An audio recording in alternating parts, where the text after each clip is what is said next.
From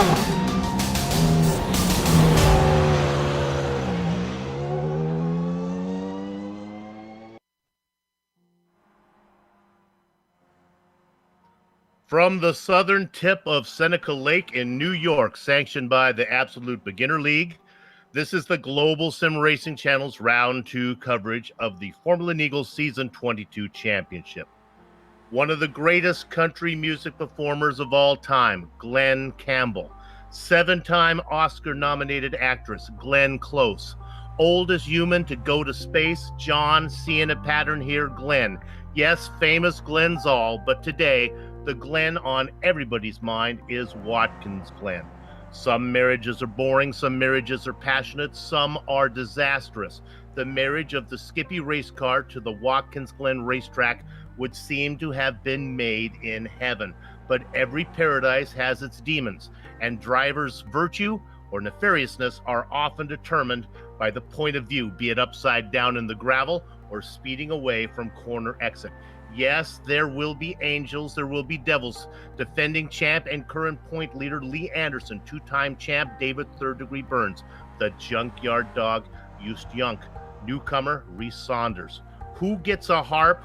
Who gets a pitchfork?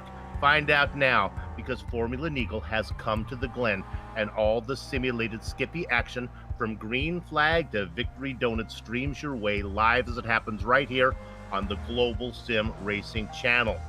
Peace, good health, and welcome to yet another GSRC broadcast way up in the Pest Rocks to bring you our Words Eye View. DJ Clark alongside yours truly, Bill Soups on. Sean Ambrose has director duties with cameras provided by Dougie Beard.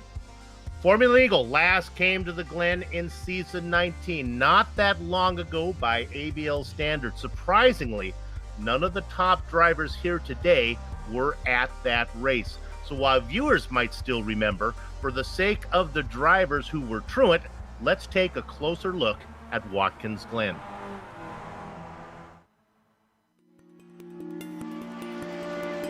Welcome to Watkins Glen International. Situated in upstate New York, just south of the Finger Lakes, this track has seen it all. Few road circuits can boast hosting Formula One, IndyCar, NASCAR, and IMSA during its history. Though it did have a brief fallow period in the early 80s, thanks to the investment of local companies, it's grown into one of the premier road tracks in the U.S. With 4 layouts to choose from that range between 2.5 and 3.5 miles in length, lap times can vary greatly. But it also means it's suitable for lots of different levels of racing, from amateur to pro. The one thing that stays consistent no matter which car and which layout you're using is that Watkins Glen means speed. Many of the straights are very long, and the majority of the corners are fast sweepers. Some of them include a surprising amount of banking as well. Combine that with the proximity of the barriers, and this historic circuit retains a very old-school feel. Drivers in lesser-powered cars can expect drafting battles, while higher-powered machinery will test the skill and bravery of their pilots. Some of the turns are visually iconic, such as the carousel and the S's. Others, like the inner loop, the chute, and turn 9, greatly challenge even the expertly skilled. And of course, we haven't even mentioned the drastic amount of elevation change drivers experience. Between its rich history and popularity among drivers, this track stays busy and seems likely to be that way for a long, long time.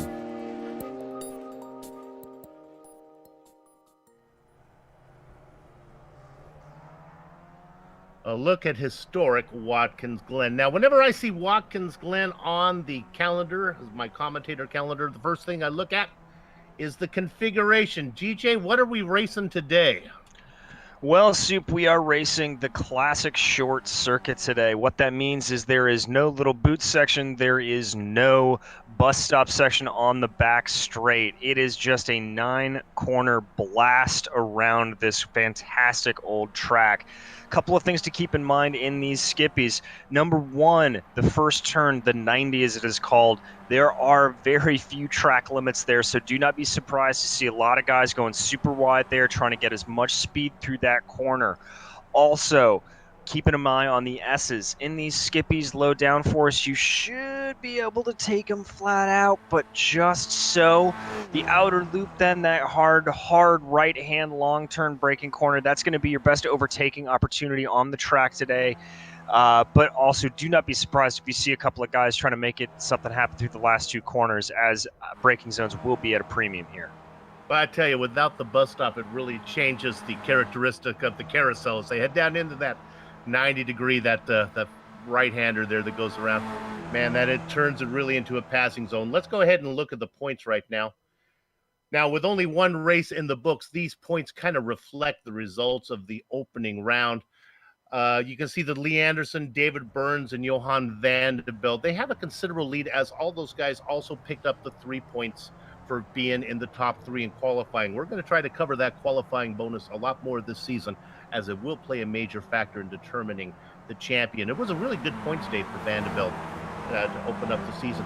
Now, Yush Yunk is not here today. We have a little bit of a real-world time schedule change, and I'm not sure that the Junkyard Dog could wake up, get out of the doghouse in time for this one here. And then you have Wojciech Potocek sitting down there in 5th. You know, DJ is going to talk a little bit more about him as we look at the F2 champions. Well, Wojciech Potocek, obviously the series organizer here today, and as we look at these F2 standings, now these are for drivers with an I rating of under 2,300. We see Mr. Potocek on the top of that list with 23 points, and we have a tie in second with Eric Local and Ludwig Sauer. Frederick Neptune, the Trident, going to be sitting back behind Andre Solander, and that third and fourth battle, super close there between all of them, and John Torpy sitting in 5th. So this F2 standing really tight and a really good match to watch as we go through the season. You know, you talk about Eric Lukal and Ludwig Sauer. I'm going to talk about them right now as we look at the Drivers' Championship. They were nose to tail for most of the race, the opening round at Interlagos, and you can see them sitting down there. They are in Team Comeback, sitting in 3rd position, so you can see that team doing really well with Lukal and Sauer. Now, your winner of the opening round was Evol Motorsports. That's Johan Vanderbilt and Wojciech Potocek. Of course, Vanderbilt 3rd in points and Potocek 5th in the points. You would figure they'd be pretty far up the standings. Two Stupid Dogs has David 3rd degree Burns. Vincent Bream is his teammate, but didn't chip in any points. Then you have the Street Trend teams down there at the bottom. I'd like to point out that the top 4 teams all have 2 drivers. Only Street 10-3 with Andre Solander is the only team that didn't have a partner, but I think maybe his partner might show up today. Always picking up new viewers. DJ, what is our race details? Well, this is going to be the second round of the 22nd season of Formula Neagle. We are driving the good old Skippies, the Skip Barber Formula 2000s cars. It is a 40-minute race with an open setup, so these drivers are able to pick and choose what is going to work best for them on these cars, but there is a 51% fuel limit, meaning that they are going to have to come into the pits at some point during today's race. And unlike a lot of the series we see in iRacing, it is a Formula One style standing start, which always adds a little bit of degree of excitement and difficulty to the Skippy races. You know, DJ, I can't think of a more different change than we could have from the 2 tracks that opened the season than round 2. Interlagos, of course, is a draft track, but then has that real heavy, twisty section.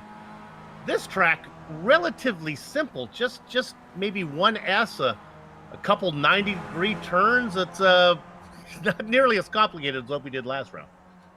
No, it's not, Soup, but it is deceptively difficult, I will say. Whether you're driving a Cup car, an Indy car, or one of these Skippies or anything else you want to throw at this track, it is deceptively tricky. As I mentioned earlier, coming up those S's, in the Skippies with the reduced downforce like this, it should be flat out, but if you are behind the car in front of you, there's going to be a little bit of aero wash. You may have to feather a little bit. And with the long straightaway coming out of the S's, coming out of turn 1 all the way down to the carousel, it almost acts like an oval in terms of the most important thing you have to do is timing your pass to make sure you complete it at the end of the straightaway and not before.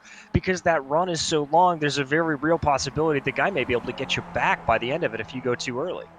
Looking at Lee Anderson, the points leader right now, not up in the order yet, but qualifying is still young. Nick Carty, Wojciech Potocek, and Christopher Crook, the top 3 looking for bonus points. Don't think those names will be there when this is all said and done. There comes the 337 right at you, now going underneath you. You can see in that frosted purple car as he starts the braking sequence there, moving around. We're going to jump here to GSRC's own Ryan Walker as he makes his way down, moving here into that left-hander, setting up the right-hander. That's the final corners on the circuit as he's going to start a new lap, coming across the line and looking to do better than that 1:24.69, which is his current best time. We'll see if he can improve. It was a mixed bag for Ryan Walker in the opening round as he comes across. That lap did not count, so he stays in 8th. He was very, very good in qualifying, had a mistake early, fell well down the order at Interlagos, and then made a great Brazilian comeback. We'll be right on board with Walker right now. Nope. That's Christopher Garros that we're on board with. You can see them really starting to get a little bit of battling going on there between everybody on the track. That's Frederick Neptune and Johan Beld in front of him. As we've got a whole slew of cars trying to take advantage of the draft here, diving down into those final 2 corners. That is Frederick Neptune. The Trident makes a move. Now Vanderbilt, probably the Pied Piper there, as everyone is behind. Remember, this is open qualifying. I love this format, DJ, where you can get in the draft, and here they come. Who knows what the time's going to be here? It all kind of depends on how fast Vanderbilt was as they followed him for most of the lap, and now he's going to pull out and get a slingshot. He was thinking about it, but dove back in there, and Garros looks like he's unable to improve his position, but still sits at number 1 with that 24.047. You can see David Third Degree Burns there, Vincent Brem, that whole crew just running close together, trying to take advantage of that draft. It is just the best part of open qualifying like this, is seeing these drivers play chess with each other going down the straightaways. And what they want to do, they want to try to not slow down the guy up in front as they make some moves. This is too good. Nice camera shot there from our director. As this is, they're going to put the toothpaste in the jar there. As you can see this a lot in Formula Neagle, where the middle is the fastest way through. It is, and going side by side through the carousel. I'm not sure if this is qualifying or if this is the race itself. Yeah. It's incredible. Now they're going to head up to the left-hander. This is corner number 6. That is Vanderbilt, second in line. Tucking in right behind him, that is Neptune. Yes, they're all racing, but they're just racing for the fastest time right now. You got your pole sitter, Christopher Garros, out in front. I just kind of assumed that Garros kind of got a faux time there, was following somebody, but maybe he is indeed fast. Let's see how these line up, because they're all going to come across the line. Look at the run now from the 18. This is going to shorten his lap time. Let's see how this plays out when they come across the line. There they go. Garros is going to remain on top. Nobody really getting a big help from that little punch there, Soup. I think part of the problem is when them running like this, it forces them to back off a little bit through the corners, and it's affecting their lap time, forcing them to slow down. I think the best way to get this is when you look back all the way in the back there, behind David Burns, that looks like it's Manuel Lucetta who set the fastest time during practice. Lucetta is actually the one to watch here on this lap, as I think he'll be able to pick up the draft from this massive cars in front and not have to worry about being slowed down through the corners. Manuel Lucetta making his Formula Neagle debut. It's always nice to see a new name out there. He appears to be quick and he appears to be formidable. I got to look at what's going on. Lee Anderson still remains in 8th, and I got to give a tip of the hat. He's put his car in pit lane. Nick Carty sitting in 2nd. I guess he feels comfortable. He's got that 17 in 2nd position, and I'm done. He has, and I think the biggest surprise out of any of this is that Lee Anderson is still sitting back in 8th with a 24.5, way off the normal pace we see from our multiple-time winner. Maybe he just couldn't find a partner. This is some fun racing here, and I guess this is what we're going to be looking at when we actually start racing for real. Uh-oh, familiar name moving to the top. David Third Degree Burns. He was sleeping down there, doing a little bit of sandbagging. That moves Garros to 2nd. We talked about Nick Carty, who was comfortable in the pits. Well, sorry, because Manuel Lucetta now moves to 4th, but they keep changing faster than I can talk about it. Christopher Garros back up into 3rd. Woo! Everybody's swapping around here like nobody's business. This is really turning into a good qualifying session with just about a minute to go here as you continue to watch along with this little cluster of cars, everybody trying to sort themselves out. Gyros back there right in the middle of everything, pokes out to, almost runs in there to one of those other drivers. This is just getting a whole lot of interesting. I'm not sure if they're actually helping each other now. I think going side by side through the corner is probably not the best way to get a fast lap time. No, I don't think it is, but I think there's a little bit of pride here as they go 3 wide out of the carousel down into those final 2 corners. Yeah, that can't be helping their overall lap times. I want to quickly jump back to car number 337. This is Lee Anderson. He's been playing with Vocek Potocek the whole lap. Let's see if he can get a fast time as he comes across the line. Does he improve? My goodness, Lee Anderson remains in 11th. Boy, he's got his work cut out for him when the checkered flag is or when the green flag waves. He will, but I think that's going to be a treat for all of us as the audience to watch him slice and dice his way through the field, as he is obviously one of the best drivers in this series. Nobody else really able to improve their time a little bit, although Anderson does have a chance here to put down a hot lap, as he did cross the line before that checkered flag came out, so he's got a chance to do better here. A pair of 2 stupid dogs at the top, David Burns and Vincent Bream. That is the name of their team. I am not insulting them, I promise. We look at Lee Anderson continuing. He'll get that last run, but I think unless he can pull a rabbit out of his hat, I think the bonus points look to go to Burns, Bream, and Vocek Potocek. Wow, what an upset here, as Anderson's really going to have to do some work when it's time to go racing. He is, but that is Potocek right there that he's racing side by side with. So Potocek obviously having some good speed down the straightaways may have been able to give him a little bit of a draft, as we see them both diving through this the second to last corner, going to make the last turn onto the straightaway. We'll have to see how Anderson does. Here we go. Let's see if he can improve. No way he's going to start in 11th. He has to do a little bit of an improvement. Comes across the line, and he's up a few, up into 6th. But still not into the bonus points land. No, but look at that. Back. Potocek moving up there into 3rd. And look who's in 4th. Michael Potocek, a pair of brothers going at it. That's nice to see. All right, qualifying is done. Let's go to the grid right now. A rather small field. 21 drivers were able to put in qualifying times. 23 names on the entry list. Sitting on the front row, who let the dogs out? It's David Burns and Vincent Bream. Row 2, well, you got a pair of brothers, Vocek and Michael Potocek, making up that one. That's good to see. Let's see who's going to buy. Let's see who gets the bigger piece of pumpkin pie when it comes to Thanksgiving. They're in Poland, so maybe there's not a Thanksgiving dinner. Come on, Soup, finish these. Let's finish these standings here. Christopher Garros in 5th and Lee Anderson down there in 6th. The next row is the rookie Manuel Lucetta and Nick Carty.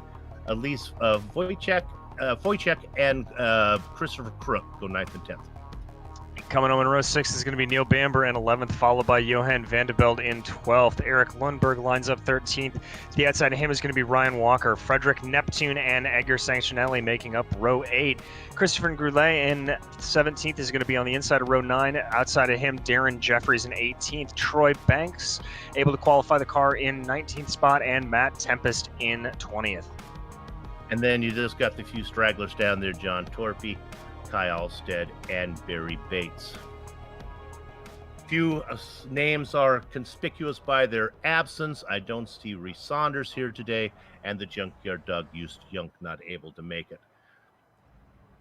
All those people watching at home, if you know what the national holiday of celebration is in Poland, I believe the Potoceks are from Poland. I could be wrong on that one, but whatever their nation is, somebody let me know, and I'll make sure to get into the broadcast next time.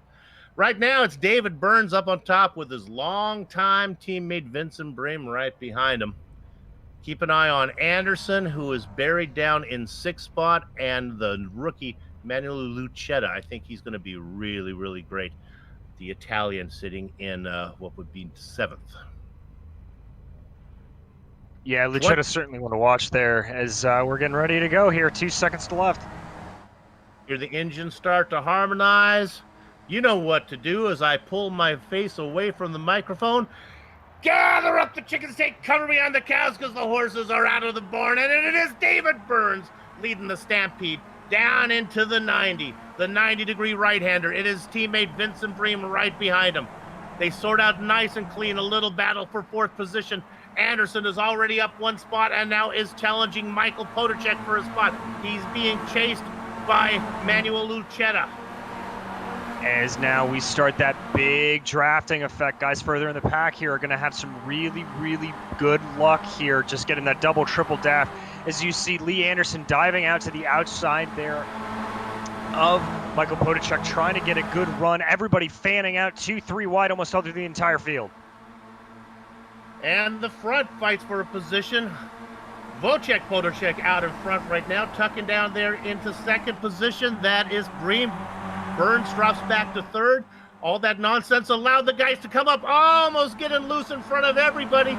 Was car number 77 of Michael Potacek when he gets it sorted out. My goodness, Lee Anderson has worked his way up 2 spots from 6th position, and he's bringing along the Italian, Manuel Lucetta, with him. Lucetta making a great diving move there on the inside of that penultimate corner. He's going to have the less preferred line that's going to give it back to Michael Potacek there, I think. And indeed, Potacek going to be able to hold that advantage as we go down 1, 2, 3, 4 as Brem makes a pass for the move, makes a pass for the lead, thinks better of it, and dives back behind Potacek. It's a 7-car train up front with Christopher Garros. Garros now making a move up into 6th position, going around the Italian Lucetta. The Triton is making a pit stop, must have run into some early problems out there. Meanwhile, in 8th position, trying to get up, it's former champion Neil Bamber, but he's got a ways to go, about 1 second back to get to the lead train. And you saw there on your screen, Wojciech Potacek going very wide out of turn 1, not getting a slowdown penalty or anything, as that doesn't exist there. As they go 3 wide down the backstretch, because that big mistake from Potacek opening him up to air. Oh my goodness, we're almost 4 wide here. There was a big pile-up that got Lumberg, who actually tumbled over. His day is done. Edgar Sancinelli got loose in front of him. This was on lap number 2. They were well back in the order. We won't cover it, but there is a fast repair, but then we way back. The action is up front. It is indeed, as we're now 3 wide once again with Potacek, Anderson, and Potacek coming down into the penultimate corner. Boy, it did not take Anderson long to get there. Look at him get that frosted purple car to the front where it is safe. Michael Potacek in second. The yellow and black car, that's Vincent Bream. Inside of him is Wojciech Potacek.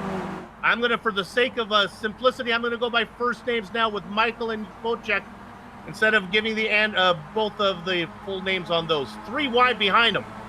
I think that's a good call there, Soup, as that's David Burns falling back through the field as you see Michael and Wojciech really trying to sort themselves out here. Vincent Bream getting a little wide coming out of that last corner, but they're going to make it work as it looks like these leaders have finally settled down for the moment, but it looks like Michael Potacek is going to have a move here down as we go into the carousel. Just report that Darren Jeffries had a single car incident. His day is done. Well, in terms of winning this thing, he'll get a fast repair. Michael now out in front of Lee Anderson. Wojciech watching. It's still a 7-car train, but look who's got up there. Christopher Garros has brought the rest of these guys. Christopher Cook is in the mix. Vandeveld is back as Johan brings it up there. Neil Bamber now racing in 10th.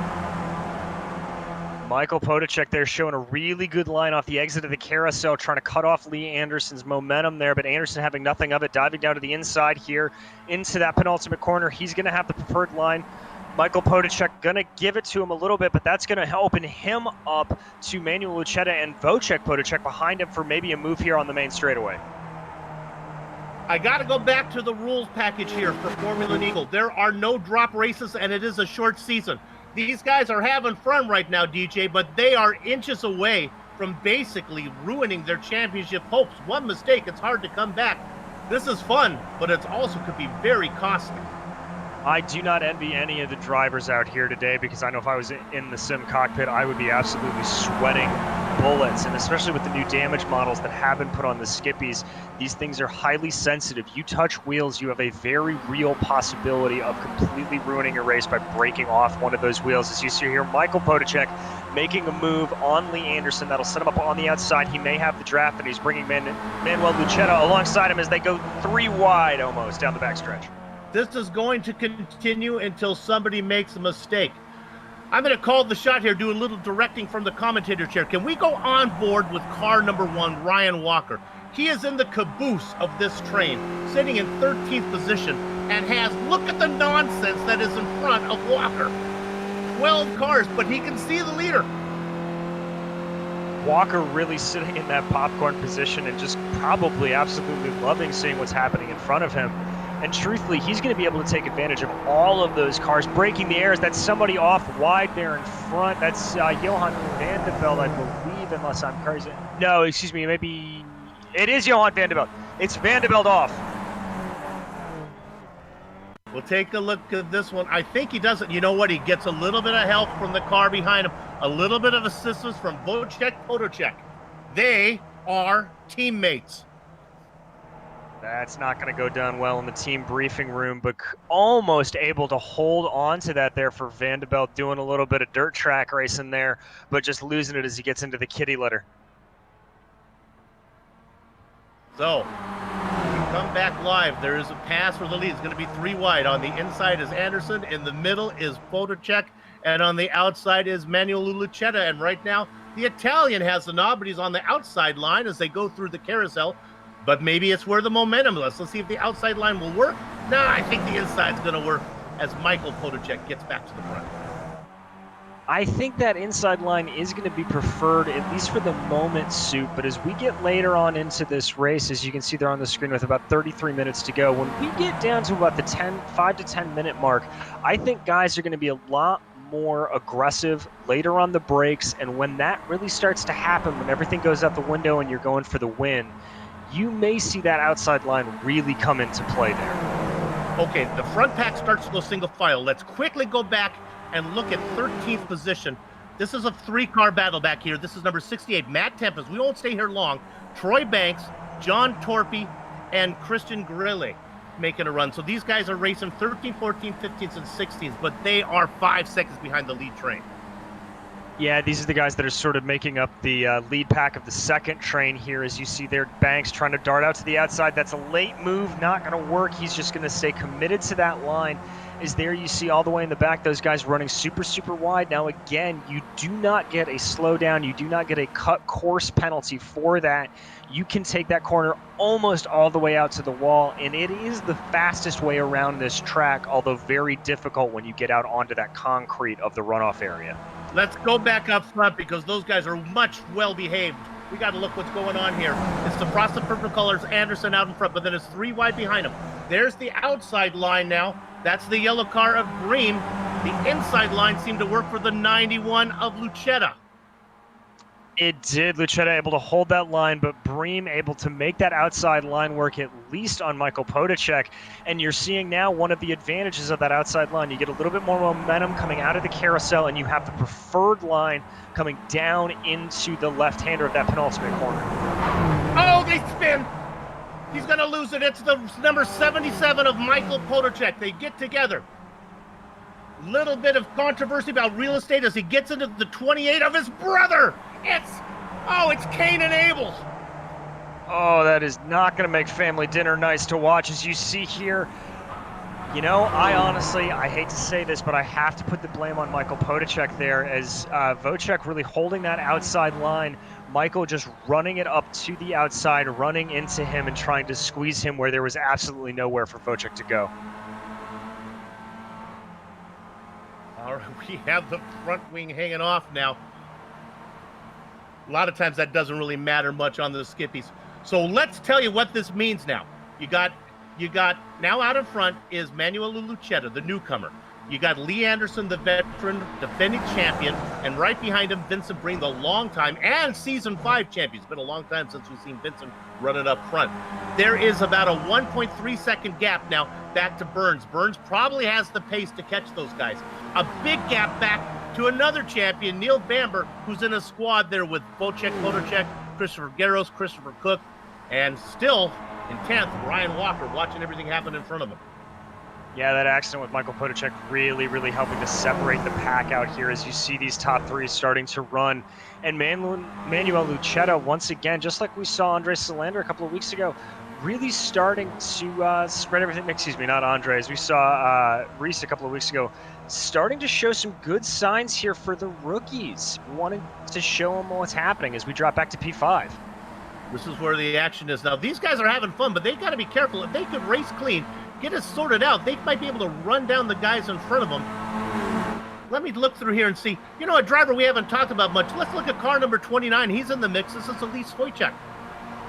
Wojciech having a great run, racing now in 7th position.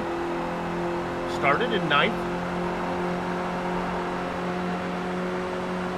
As we go on board here with Wojciech, he's going to try to make a move. Oh, is he going to thread that needle? I'm not sure if he's going to have the speed to make it 2 for 1, but he's going to go through the middle there, trying to make the move on the inside of Wojciech. Podacek, he will have the preferred line. He's going to hold it. Podacek trying to hold the momentum, but no, that's Wojciech able to keep down the power, at least out of the carousel, but here comes Podacek fighting back. He lost it. He lost it into the wall. He was leading the pack. The rear end got loose, and he comes around. He put the toothpaste back in the jar, but then it all went bad on that one. You saw it live. No reason to look at that one again. Anderson, Lucetta, and Bream up front. I want to give you an interesting dynamic. Let's look at the driver in 3rd, Vincent Bream. He is a stupid dog. One of the 2 stupid dogs that are out there. His partner, the other canine, is David Burns. Burns back behind him by about 2.5 seconds.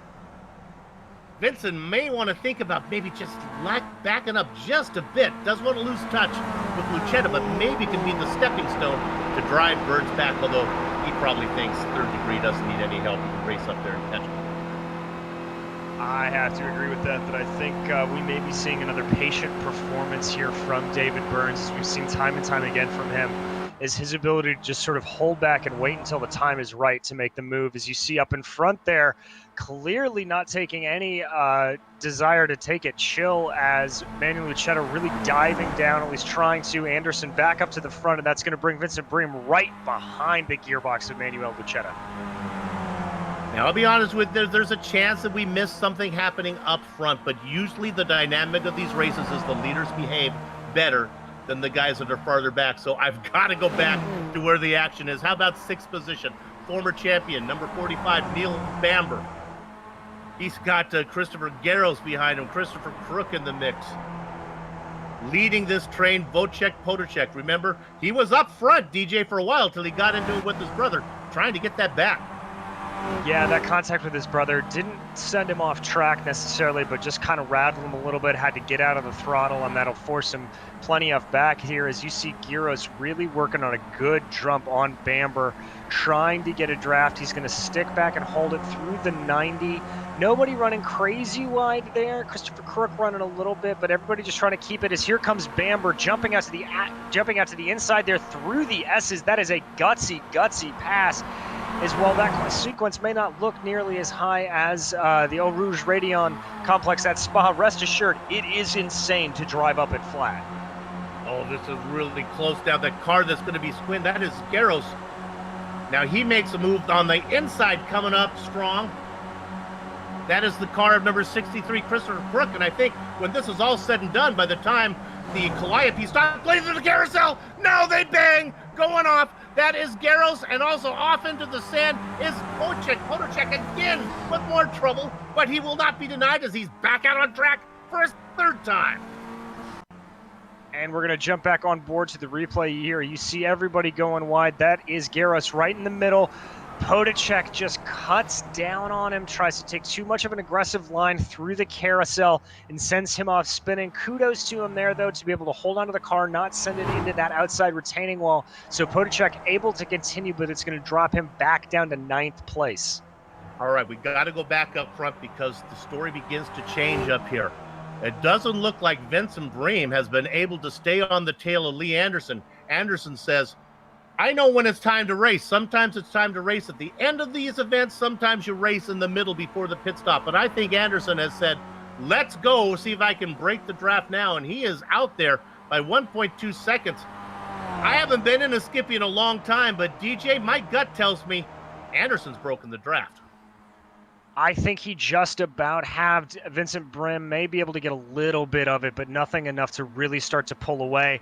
And part of the reason there for that big gap and for, I think, Anderson's desire to pull away, and we missed this.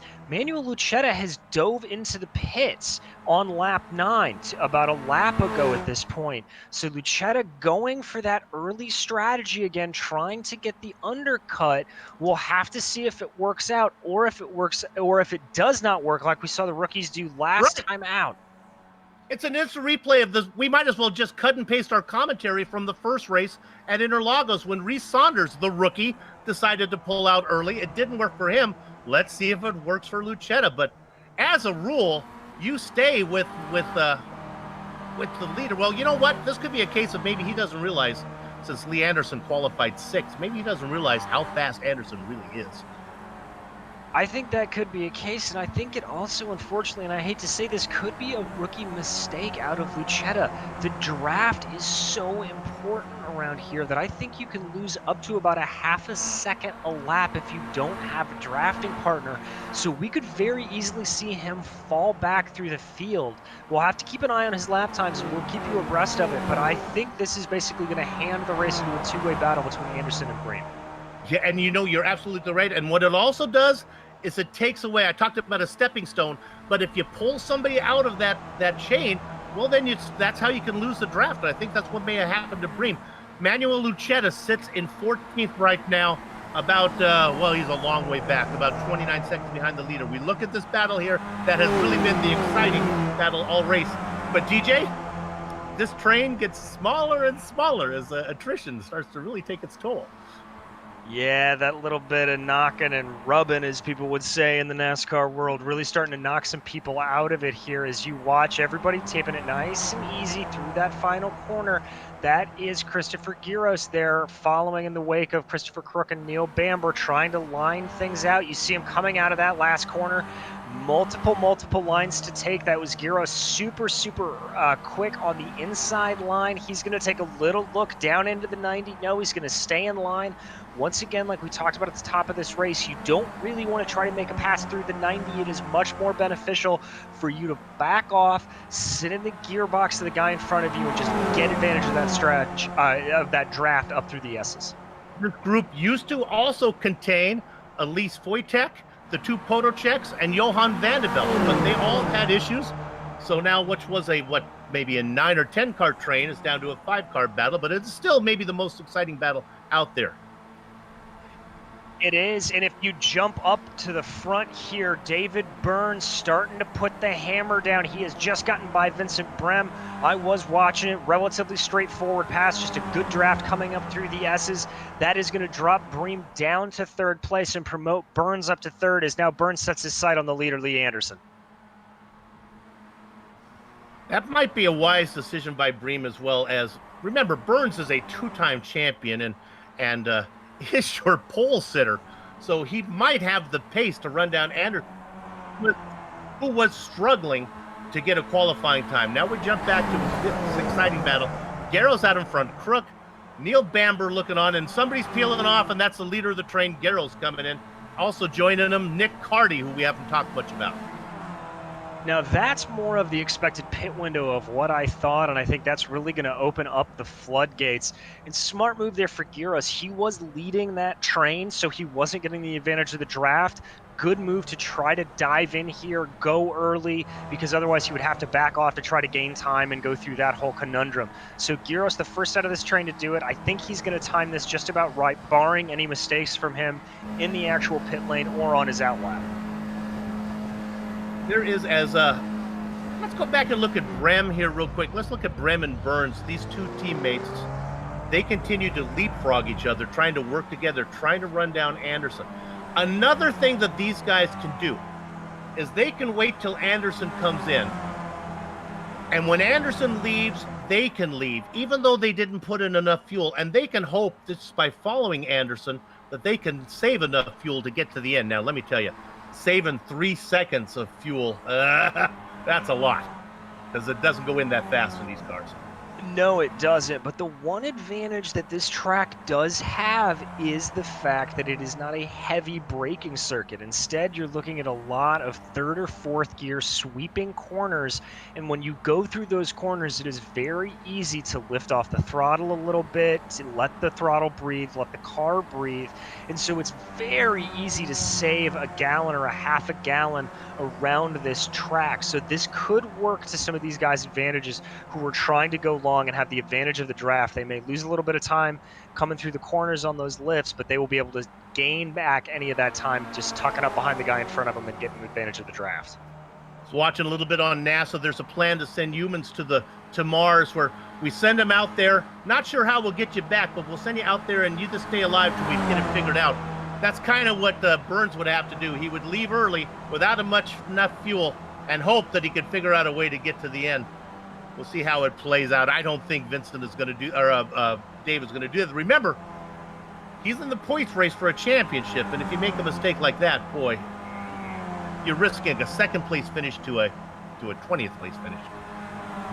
Very true, Soup, and that's something on its mind. Quick update about our earliest pit stopper, Manuel Lucetta. Not able to take advantage of that alternate strategy. He's currently running about a 24.96, which is a full second off of his fastest lap. So he doesn't really have anybody around him. Closest car to him is Kai Alpstead, 3 seconds in front. That is really, really hurting him. That lack of a draft coming back to bite him. I think when they come in, he is going to be well off the pace and may actually be falling into the clutches of Neil Bamber, Ryan Walker, Christopher Giras, that train we were watching. You know, we talked about the evils of traffic when this happened, but sometimes, especially at a track like this where passing is relatively easy, traffic can actually be an advantage because you can get on the tail of those slower cars and get faster laps. So right now, he's out there just racing all by himself, no help from anybody. Yeah, he really is. And the other thing to keep in mind when you're talking about that is you look at the fierce battles that we've seen, these guys running side by side and side by side. Once again, an open track like this is treated a lot like an oval. You'll see the really smart guys try to time their pass with lap traffic to sort of create a pick to the guy behind them, position their car so they've got nowhere to go, and the trailing car has to back off a little bit. It'll gain you a couple of tenths and give you a little bit of a breathing room for a lap or two. You look at the tower. When we last talked about it, I was talking to DJ about whether Anderson had broken the draft or not. The interval was about 1.3 seconds. You can see right now that it's more than, it's almost tripled. It is sitting at 3.5 seconds. All right, Anderson has decided to come in. They're all coming in. That's Anderson, Bream, and David Burns, all three of your top three coming in. That'll give the lead over to GSRC's own Ryan Walker, with Neil Bamber following behind him. But obviously, the action now happening on the pit lane. Anderson, a veteran, when he first got into the series, the pit stops were his Achilles heel. He would be racing up front, then after the pit window closed, we'd find him not in the mix. I think he's got that sorted out. He starts to roll. I expect him to roll by the two stupid dogs without a problem. And there he goes. First out of those canines is Vincent Green. There goes Burns. Now we'll see where Lucetta is, but I don't expect him to get there. Well, look at this. He's got the two stupid dogs, doesn't he? You can see the pit times there. Lucetta putting in an 11.49, so only in the pit lane for 35 seconds. Okay, Soup, here's the thing. You don't really change tires in these skippies. It takes way too much time, so that's a fuel-only pit stop, and if he's coming in that early, filling up with only 11 seconds of fuel, he's really under-fueling that car. I think there's a chance he may have to do a lot of clutch and coast, a lot of fuel saving here, whereas Anderson and the two stupid dogs will just be able to push flat out. So this has now become a strategy race and really a race for Lucetta to just figure out how to maximize the amount of gallons in that car. The good news for the Italian is I believe he is on the heels of Anderson, so he can use Anderson to help save a little bit of fuel. The early peel, late reveal, that's what it's all about. It's the undercut. He came in early, took a really little amount of fuel. Again, if you go back to what happened last round, you remember that Reese Saunders did the same thing. He ran out of fuel on the last lap. He did, and I don't want to send it too much of a commentator's jinx here, but I have to think that Manuel Lucetta may be looking at the same situation unless he has just got a foot made of feathers to be able to keep out of that gas pedal and keep it down. But he's only about a second back to Lee Anderson. That should get him in the draft. You can see there just enough ahead. He'll be able to take good advantage of that draft, suck up behind Anderson, and I think this is really going to help him. He's already taken a 10th out on this straight. This is the exact zone where you're driving. You are going to be able to maximize that draft. You don't have to change your line through the corners based off what the car in front of you is doing, but you get every advantage of them breaking up the air in front of you on the straightaways. DJ, there are 20 cars on the lead lap. What do you say we go through the field 2 at a time? I'll take the front 2. Neil Bamber. I'm sorry, let me apologize on that one. I want to talk about Bamber and Walker. We'll get to them in a minute. They've made their stops. They sorted out in 5th and 6th, but we'll talk about them as we go through the field. Let me start with our leader, Lee Anderson. He's got himself a half-second lead on Manuel Lucetta. We talked about Lucetta. He made that early pit stop. We're worried about whether he has enough fuel. Those two guys race up front. Who's back in 3rd and 4th? Well, in 3rd and 4th are the two stupid dogs of Vincent Bream and David Burns. These guys just running nose to tail about 5 seconds back of Manuel Lucetta. They're going to be hoped to try to play leapfrog a little bit here, but I think that 5-second margin is just going to be a little bit too much.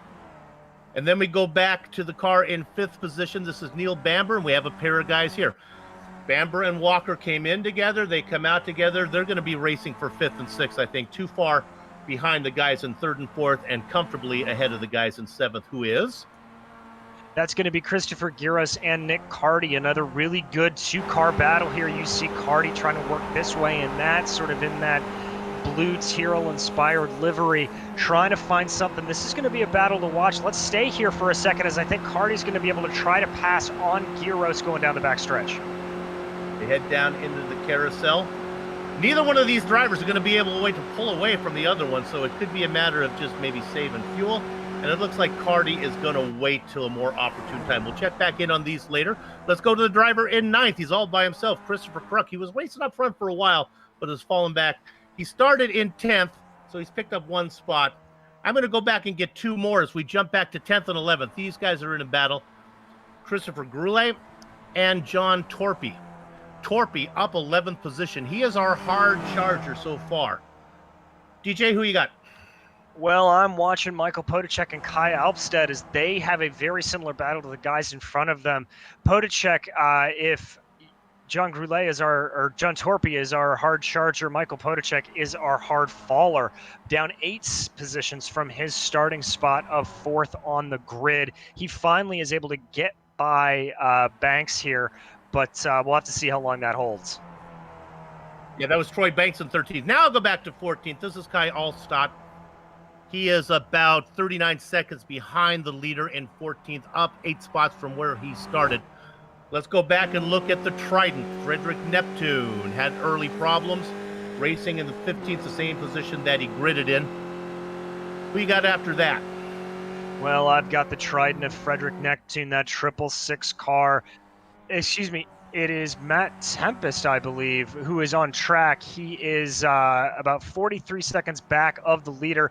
Got a nice little gap back between him and our 17th place car, which is series organizer Wojciech Potacek being involved in those 2 incidents early on, really throwing him out of whack. He is just trying to do damage control as you see him there running super wide through that corner. Last 2 cars on the lead lap. Car number 57, Edgar Sanchinelli. And then we saw this guy racing up front for a while. Elise Wojciech in now 19th, last car on the lead lap. Oh, we're going to go up to 3rd position, see what's going on with Burns and Breams, the 2 teammates. Well, the 2 teammates are still just squabbling here a little bit, trying to find something. Burns now ahead of Bream. They have been swapping order back and forth. They think both using the other to save a little bit of fuel, trying to claw their way ahead, but not really working out for either of them, as it's still a 5.1 second gap up to 2nd place of Manuel Lucetta. As you see here, Bream making a move, setting himself up on the inside of the backstretch, lining himself up for the carousel. He pulls ahead. That is going to be his position. If there is any golden ring around the dark cloud here between Bream and Burns is the fact that Lucetta and Anderson, Lucetta cannot afford to do the leapfrog, cannot afford to lead because he's in a fuel-saving mode right now. That's not the case for Bream and Burns, so maybe they can run him down. Keep an eye on the interval. It's 5 seconds, and Burns was your pole sitter, so you would think that he might have the pace to do it, but they're not closing the gap right now. DJ, look at the tower. You can see as we went through the field, really it's tandem racing. The top 2, 3 and 4 are together, 5 and 6 are together, 7 and 8 are together. Exactly. It's sort of how we expected that this was going to work on such a fast-flowing, draft-dependent circuit. If you get caught out by yourself, that's really kind of game over for these guys. As you see there, we're going to jump up front here. Manuel Lucetta still just staying behind Lee Anderson. I don't really think he's trying to do anything, Soup. I think he's just trying to save a little bit of fuel in the draft here, maximize that low amount of fuel he put in the car. Indeed. Now they're coming up on Elise Wojtek. Wojtek is quick. He was racing with these guys. He was up in front racing with the leaders until he had an off, nosed it into the wall, got a fast repair. Last car on the lead lap. This might be an advantage for Anderson and Lucetta. They might be able to use Wojtek to help get a little bit of a distance between Burns, but there's still, from my look at the timing, Bream and Burns have nothing for these front 2 guys. No, they really don't. But what's going to be interesting here as we stay with these top 2 runners is to see how they handle Wojtek in terms of where they choose to make the pass and where they catch him. Now, it looks like they're going to be able to time this right. I think they may be able to get by him on the backstretch here, but the absolute danger zone of where you do not want to catch somebody is that area between turn 1 and the backstretch, coming up through the S's. If you catch a lapped car there trying to go side by side through the S's, is a one-way ticket into the hard Armco, and that is not where you want to catch lap traffic, but I think they're going to be able to avoid it. Looks like they're going to be a little late as they work through the S's right now. They should then be able to get a good run down into the sweeping right-hander that is corner number 5. Not sure if they're even going to get there by then. This really goes a testimony to how fast Wojtek really is, as these guys are taking a long time to get him. Now here they come. And in fact, I think we see a lift from Wojtek. Nice job. Tip of the hat. Very much good. Heads up, gentlemen, driving there from Wojtek, getting out of the way for these guys as Lee Anderson clipping the grass there a little bit on the entrance to the carousel. Obviously just trying to take as much advantage of a wide track as possible. Lucetta behind him still just hunting, waiting in the background. We've only got about 7.5 minutes here to go. So I would not be surprised if Wojtek's only got another 2 or 3 laps of fuel safe before he really puts the pedal to the metal and tries to attack Anderson.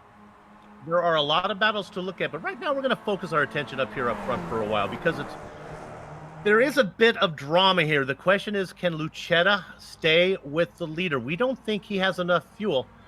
Well, we don't think he has enough fuel to race hard, so we'll see how that plays out. You can see him beginning to lose touch with Anderson. He might actually, at least Wojtek getting back into this mix might actually be an advantage here if he can get in there. Look at the speed from Wojtek. Wojtek really just driving a great race in that early accident, absolutely scuppering his chances. You know, his fastest lap is a 24.33, which is not too shabby. It would put him in terms of fastest laps in that top 10. So Wojtek just, that one mistake coming back to bite him, as you see here, and now he's able to take advantage of that double draft down the straightaway. And as you said, Soup, you know, Lucetta looking like he didn't really have the pace, but he certainly did down the backstretch there, really able to close up to Anderson. But I was riding on board with him. He had a major lift coming down into that carousel. So Lucetta's still in fuel safe mode right now, trying to hold on to every 10th of a gallon that he can. Here's the deal, DJ. He has to not only save enough fuel to finish, he has to save enough fuel to make a legitimate stab for the win. He's got to have something to play with when we get to the last lap.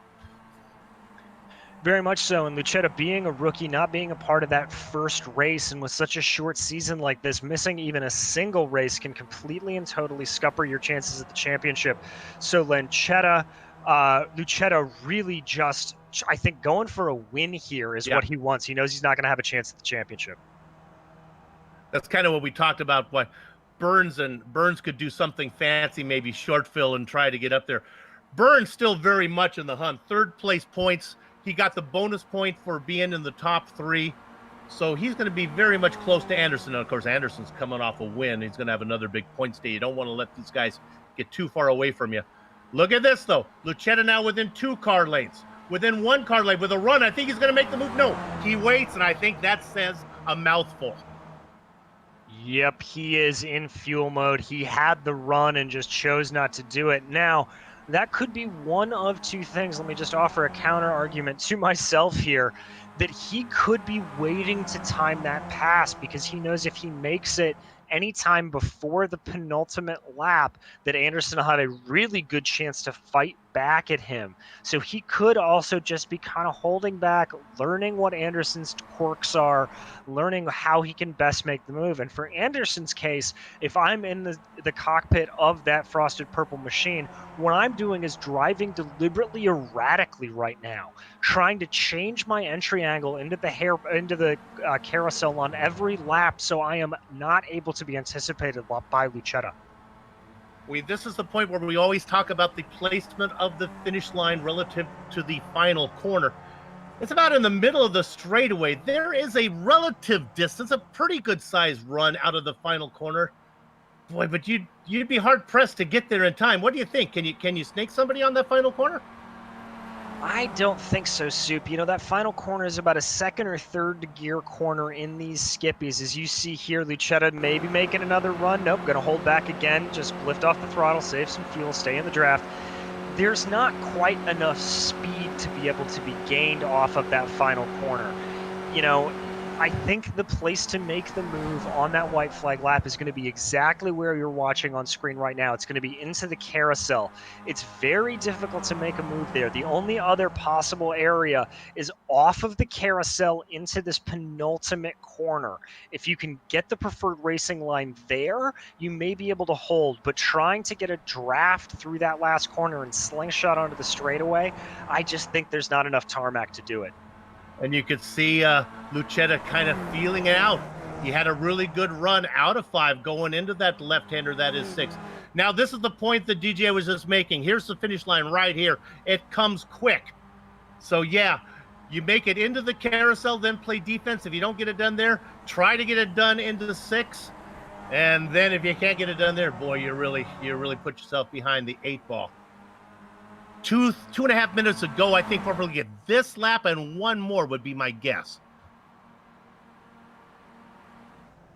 All right, there are those other battles. Go ahead, DJ. I was just going to say, we're going to jump back here to the battle in P5. Nick Carty, Christopher Giros, Neil Bamber. As you see them here, Giros right up behind the gearbox of Carty. I think he's going to maybe have a move here as they make their way up through the S's over that bridge. Yes, indeed. There's Giros, and there's Bamber taking a look there. Ooh, I think Bamber had to lift out of it there a little bit just to avoid getting hit, run into the back of Giros, but Giros going to take full advantage of the draft, get around Nick Carty. He's ahead by a nose as they head into the carousel. They get the white flag. See, Bamber and Walker were able to do what Burns and Brame could not do, and that is catch the tandem in front of them. So that has turned into a 4-car battle as we watch the leaders now on the white flag lap. And Daniel Lucetta here lining it up. This is now or never time for Lucetta. He's only about a half a second back, which is what we've seen him do at the line pretty much every lap to this point. So he's exactly where he needs to be. You ride on board with him here. I don't think he's going to lift coming down the straightaway this time. He's going to go completely and totally all out. They both take a similar line out of that first corner, out of the 90, and it's now all down to the draft for Manuel Lucetta. The question for me is not the pace of Lucetta, it's how much fuel does he have. They work their way out of the S's, down the long back straight now. This is where the first opportunity would be to make the move, and I think he has it. Here comes the momentum. Look at Anderson protect the inside. He's going to make Lucetta go around the outside and a lift. Is that strategy or is that just saving fuel? I think it's strategy. I don't think he wants it there. I think he wants it out of 5. Another lift. I think that may be fuel, Soup, because he's now about 2 or 3 tenths back from Anderson. He's not going to have enough to make it down and make it work here into this final corner. He is just too far back. This looks like it's going to be Anderson. As you see here, Lucetta backing off even more. He may be running super low on fuel. He's out. He is out of fuel. Now the question is, can he glide the car across in second? Coming around the final corner here, it's going to be Lee Anderson picking up 2 in a row in Formula Neagle Season 22. Lucetta is rolling. Bream has spun. Bream has spun the car as he got into it with his teammate. And Burns is going to limp the car across. I think he will get there ahead. Did he get there ahead of Lucetta? No, Lucetta got second. Burns will get third. Now the battle behind. This is going to be Garros getting the best of Bamber, Bream, and Cardi. We'll come back. We'll give you a replay of what happened on the last lap there as Burns and Bream got together, and then the run from Garros and Bamber. Holy moly! Lee Anderson gets 2 in a row. We're going to do it before we go to break. Let's go there right now and take a look. We're going to jump in our director. We go into the Burns and Bream there we go. There's Bream in the yellow car. We're going to try that one more time and get it. There you go, seeing it. Bream making a move down to the outside there of that penultimate corner. That's going to be, there it is. He's going to run wide, get up into the grass. He's going to slam into his teammate of David Burns there, just getting those right tires on the grass. That wasn't even an aggressive attempt of a pass there from Bream. That was just a mistake the poor man made, putting 2 tires onto the grass and completely losing control of the car. And there you go. And that's how that finished up with Burns getting third and Garros getting fourth. The racing is over. Our broadcast is not. We'll take a short break. We'll come back, run down the finishing order, talk to some of the drivers before we put a lock on the gate. You're watching the Global Sim Racing Channel. Back in a few.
Sanctioned by the Absolute Beginner League from Watkins, Glen. This is Global Sim Racing Channel's Round 2 coverage of the 22nd edition of Formula Neagle. Let's go ahead and give you the finish order here.